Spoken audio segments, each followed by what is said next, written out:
ඔයාගේ ගේ හදලා ඉවරයිද? එහෙනම් දැන් තියෙනවා ඒ ගාඩන් එකේ ලක්සිරි ලුක් එකක් එන විදිහට හොඳම පැල තෝරගන්න. ගාඩන් එකේ හොඳ එලිගන් ලුක් එකක් ගන්නවා නම් බෙන්ජමිනා කියන ප්ලාන්ට් එක ගොඩක් හොඳ ප්ලාන්ට් එකක් මේන්ටේන් කරලා හදාගත්තාම හරිම ලස්සනයි. තද හිරු අවුවට හැදෙන මෙන්න මේ ක්‍රිස්ටිනා කියන ප්ලාන්ට් එක ඔයාගේ නිවසේ ගාඩන් එක ගොඩක් ලස්සන කරයි. ඉතින් ඒ වගේම අපිට යන්න පුළුවන් රාපිස් කියන මෙන්න මේ පැලේ ඉන්ඩෝර් ඇන්ඩ් අවුට්ඩෝර් දෙකේම හදාගන්න පුළුවන් මේන්ටේන් අවම පැලයක්.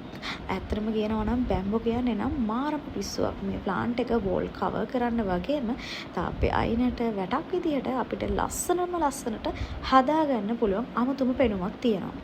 ඊට පස්සේ අපිට යන්න පුළුවන් ෆොක්ස්ටයිල් ගස් වලට මෙයාගෙත් එලිගන් ලක්සරි ලුක් එකක් අපිට ගන්න පුළුවන්.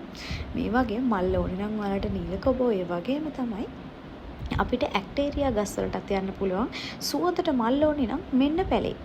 තව දෙයක් ඔයාලට පළතුරු පැල වලට යන්න ඕනේ නම් අඹ, ජම්බු, පේර මේ වගේ ප්ලාන්ට්ස් වලට යන්න පුළුවන්. ඔයාගේ ගාඩන් එකේ පොට්ස් වල උනත්. ගාඩන් එකේ කැපිලා පේන ලස්සනක් ගන්න පුළුවන් කහ කරඳ පැලෙට. ගොඩක් අවුවට මෙයා හැදෙනවා. කහ කරඳ වගේම කොළ කරදත් ගොඩක් හොඳයි හෙවනට. ඒ වගේම මල් ලස්සනට එනවා වගේම මෙන්න මේ චීන පේර ගස් වලින් ඔයාගේ ඉන්ඩෝර් ඇන්ඩ් අවුට්ඩෝර් ගාඩන් එක ලස්සන කරගන්න පුළුවන්. ගස් වර්ග නම් තව ගොඩක් තියෙනවා. හැබැයි ඔක්කොම මේ වීඩියෝ එකේදී කියන්න අමාරුයි. තව ලස්සන වීඩියෝ බලන්න මාත් එක්කම එකතු වෙලා ඉන්න. Thank you for watching my video.